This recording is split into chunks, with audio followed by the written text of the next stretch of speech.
বাবারে বাড়ির দিকে তাকাইয়া দেখো এই দরজা জালি কার বন্ধ হইয়া গেছে। এই মারে কবরে শুয়াইয়া, বাবারে কবরে শুয়াইয়া চোখের পানি কার জন্য রাখছো? মাহমুদ রে, মায়ের অভাবী ছেলেরা কি করে?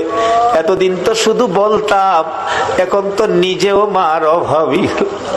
একটা মায়ের অভাবী ছেলে বিদেশ থাকে, সপ্তাহ সপ্তাহ টেলিফোন করে, মা মা তুমি কেমন আছো, আমারে জানাইও। মা কই বাবা বিদেশ গেছো টাকার জন্য, সপ্তাহ সপ্তাহ টেলিফোন করে টাকা নষ্ট করলে কেমনে হইব? টাকা চিনো রে বাবা, টাকা চিনো।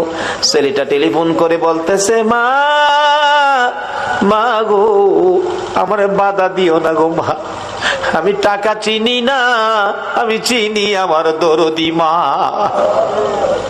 সপ্তাহ সপ্তাহ টেলিফোন, হঠাৎ করে মা স্ট্রোক করে মারা গেছে। এলাকার লোকজন কয় ছেলেটারে মৃত্যুর খবরটা দিও না, দিলে আত্মহত্যা করবে। একদিন এক রাত, দুই দিন দুই রাত, তিন দিন তিন রাত, যেদিন পার হয়ে যায় ওই বিদেশের মাটির থেকে ছেলে স্বপ্নে দেখে মা ডাকতেছে, রে মন্নান টেলিফোন কার কাছে করবি রে? মা কইয়া কারে ডাকবি রে বাবা, আমি তোর মা কবরে চলে গেছি, আর আমারে পাইবি না। আইলি না আমারে মা কইয়া ডাকলি না, মার দেখা আর জীবনে হবে না। ঘুম থেকে উঠে মা মা কইয়া কাঁদতেছে। বন্ধুরা বলেন কি হলো তোমার? আমি স্বপ্নে দেখেছি মা নাই, দেশে থাক, দেশে আর চাকরি করব না, দেশে চলে যাব। সকালবেলা টেলিফোন করছে, বড় ভাই টেলিফোন ধরে, মন্নান সপ্তাহ হইলে টেলিফোন করবি, আজকে কেন টেলিফোন করলি? ভাই আমি স্বপ্নে দেখেছি আমার মা নাই গো। ভাই আগে সত্য করে কও আমার মায়ের খবর কি?